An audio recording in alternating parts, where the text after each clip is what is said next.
చిన్న జర్క్ కూడా లేదు. రియల్లీ. కొనేటప్పుడేమో 100 1000 చెప్తారు, అమ్మేటప్పుడు పావలాకి 10 పైసలకి అడుగుతారు. నీ గాజులు అమ్మితే ఇదే వచ్చింది అమ్మా. అది ఉంచుకోండి, అది మీకే. మనకి మంచి లైఫ్ స్టార్ట్ అయింది.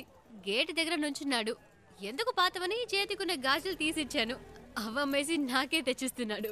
ఏమిటేమా నువ్వు బస్కి ట్రైన్కి కూడా డబ్బులు లేవు, ఈ గాజులు అమ్మి పెట్టండి అని అడిగినావు. నీ డబ్బు నాకు ఎందుకమ్మా? ఇదిగో కష్టపడి సంపాదించిన డబ్బే నిలబట్టలేదు.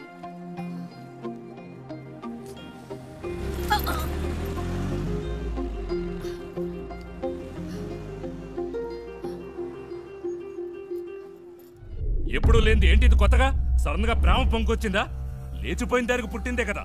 గుండెల మీద తన్నేసిపోయింది వీళ్ళమ్మ. ఇంకా కళ్ళ ముందు మెదులుతోంది. ఇప్పుడిప్పుడే కోలుకుంటున్నాం. మాకెప్పటికీ మనశ్శాంతి అనేది ఉండదా? మన కుటుంబ గౌరవాన్ని సంతోషాన్ని పాడు చేయడానికే దాపరించింది. ఎక్కడికి పోతాయి ఆ బుద్ధులు? వాళ్ళ అమ్మేమో మనల్ని కాదనుకుని ఇంట్లోంచి వెళ్ళిపోయింది. ఇదేమో వాళ్ళ నాన్న ఏర్పాటు చేసిన పెళ్లి కాదనుకుని వచ్చేసింది. మమ్మల్ని క్షోభ పెట్టడం వల్లే దీనికి పరిస్థితి వచ్చింది. చెప్పేది వినరా, గట్టిగా అరవకు. దానికి వినపడుతుందేమో. వినపడాలనే మాట్లాడుతున్నాను. మన కుటుంబంలో దానికి చోట్లేదు. దానికి ఏదైనా చేయాలనుకుంటే వేరుగా ఉంచి చెయ్యి. లేదు అదే ముఖ్యం అనుకుంటే మమ్మల్ని వదిలేయి. మేము బయటికి వెళ్ళిపోతాం. మీరే నిర్ణయించుకోండి.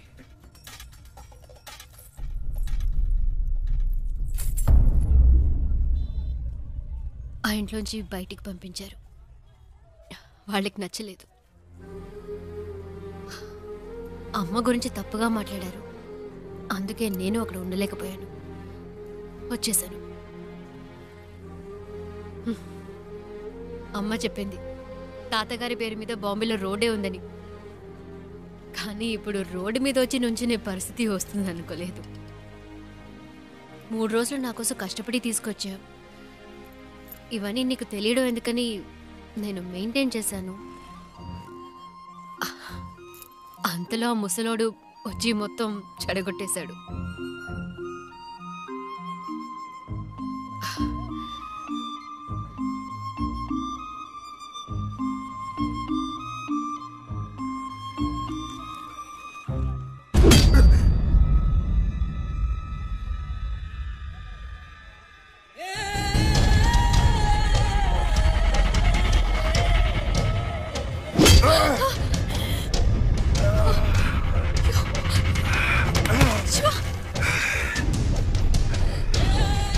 ఆ రోజు నా చేత రక్తం కక్కించావు. 6 నెలలు జైల్లో నేను చిప్పకూడు తినేలా చేశావు.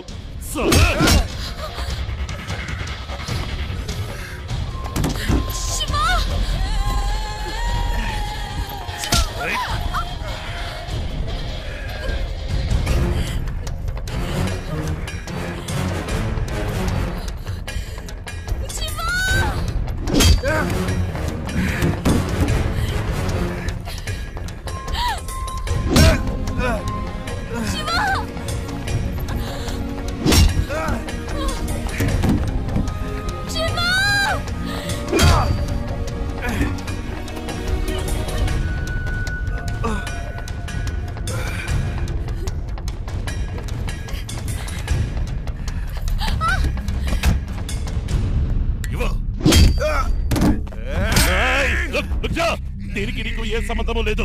వీడు నా శత్రువు. నీకు కావాల్సింది ఆ అమ్మాయి కదా. తీసుకువెళ్ళు.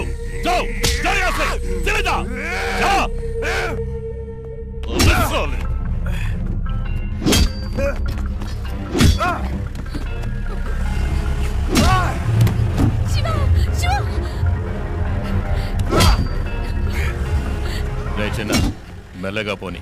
వాడు దెబ్బలు తిండం చూసేద్దాం.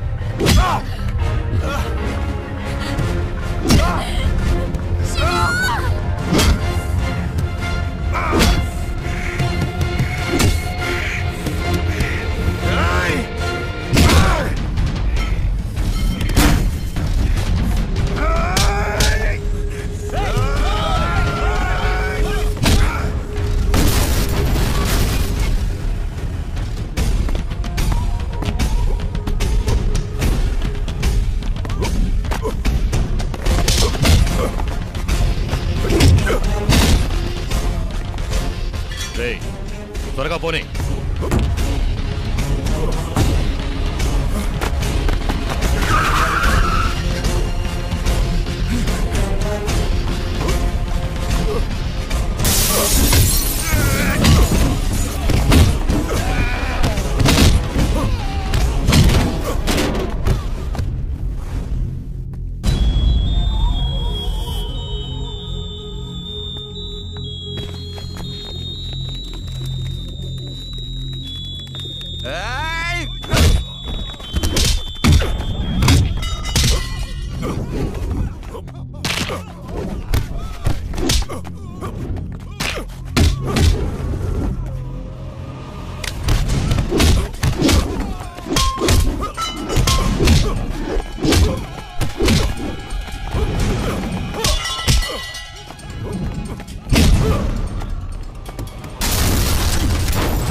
ఇంకెవడైనా ఉన్నాడా? రా!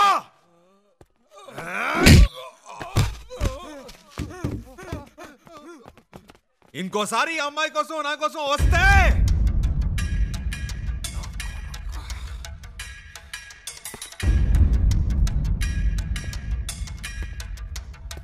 రా, ఇంకెవడొస్తారో చూస్తా.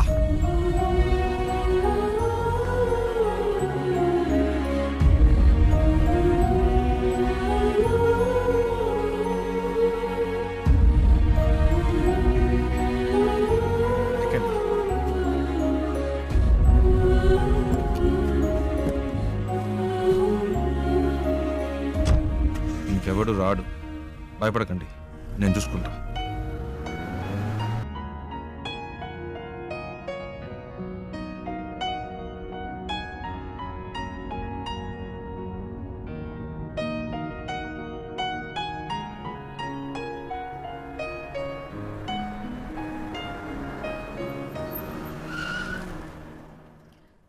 ఏమైంది శివ?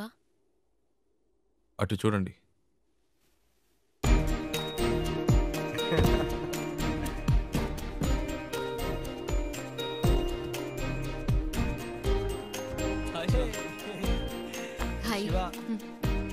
రేయ్, చెప్పనే లేదు ఈ అమ్మాయితో కలిసి వస్తున్నావని.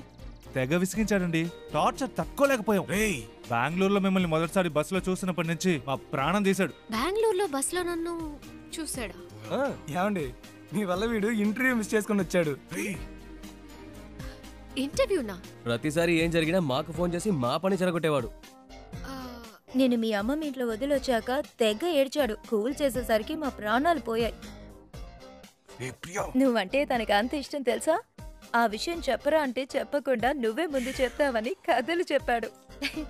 చారు చారు అని రోజుకి 1000 సార్లైనా నీ పేరు చెప్తాడు.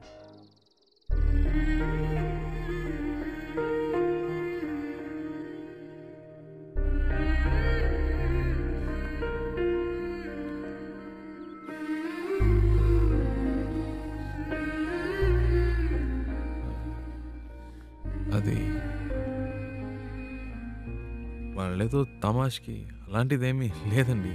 నిజంగా మీరు ఏ